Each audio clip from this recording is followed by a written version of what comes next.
ఓడవడం నన్ను చూసి నేర్చుకుంది. ఇట్లా ఓడవాలి, ముందుకెళ్ళి ఇట్లా ఓడవాలి, ఇక్కడ వద్దులే కింద ఊడుద్దాం, కిందకెళ్ళి ఇది ఇట్లా ఇట్లా మట్టి మొత్తం క్లీన్గా పోతుంది అనమాట. నీట్గా ఇట్లా పెట్టి ఇట్లా ఓడవాలి. అబ్బా ఎన్ని పనులు.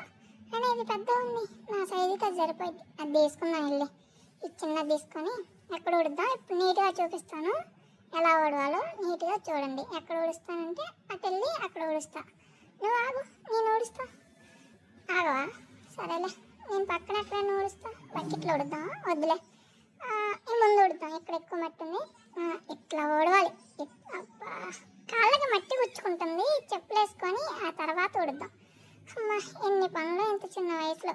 చెప్పులు కరెక్ట్గా వేసుకోవాలన్నమాట. అరే ఎక్కట్లేదే కాలు, ఏమైందబ్బా? అరే ఇంతేనా? ఇలా కాదనుకుంటా, మళ్ళీ ట్రై చేద్దాం. వద్దులే, నాకు ఇంట్రెస్ట్ పోయింది. నేను ఛానల్ని సబ్స్క్రైబ్ చేయొచ్చు కదా.